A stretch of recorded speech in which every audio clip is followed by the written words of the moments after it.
नमस्कार बंधुरा पूजास कुकिंग कर्नारे सबाइके स्वागत। आमार आजकेर रेसिपि बेगुन सुंदरी।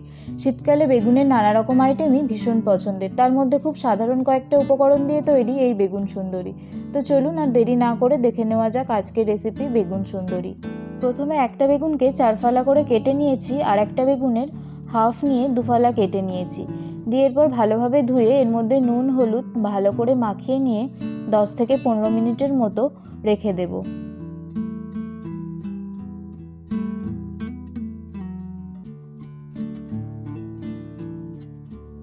এরপর গ্যাস অন করে কড়াই বসিয়ে দেব। তাতে 3 থেকে 4 টেবিল চামচের মতো সাদা তেল দিয়ে দেব।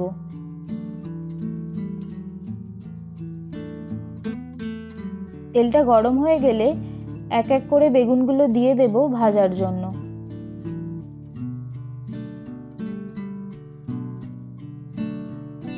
বেগুনের এক পিঠটা ভালোভাবে ভাজা হয়ে গেলে উল্টে অন্য পিঠটা ভাজতে দেব।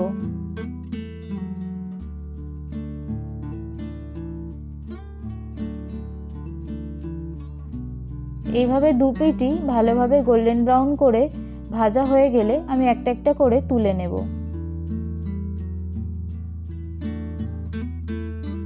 এরপর আবারও কড়াইতে 2 টেবিল চামচের মতো সরষের তেল দিয়ে দেব। এর মধ্যে আমি একটা টমেটোর হাফ কেটে টুকরো টুকরো করে কেটে দিয়ে দেব। দিয়ে কিছুক্ষণ ভেজে নেব নাড়াচাড়া করে। টমেটোটা ভাজা হয়ে গেলে আমি এখানে দিয়ে দেব সরষে বাটা। সরষে বাটা দিয়ে সরষে বাটার বাটি ধোয়া জলও দিয়ে দেব। দিয়ে দেব স্বাদ মতো নুন, 1 টেবিল চামচ হলুদ গুঁড়ো, 1 টেবিল চামচ লঙ্কার গুঁড়ো, টেস্টটাকে ব্যালেন্স করার জন্য 1 চামচ চিনি দেব এবং 3-4টে কাঁচা লঙ্কা চিড়ে দেব।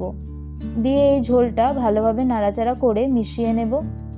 এরপর ফুটে এলে আগের থেকে ভেজে রাখা বেগুনগুলো এর মধ্যে দিয়ে দেব। এরপর গ্যাস লো টু মিডিয়াম ফ্লেমে করে 5 মিনিটের মতো হতে দেব।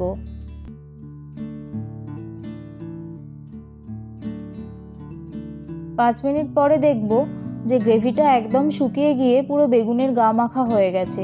এই স্টেজে আমি এটাকে নামিয়ে নেব। এরপর ভাত বা রুটির সাথে পরিবেশন করব।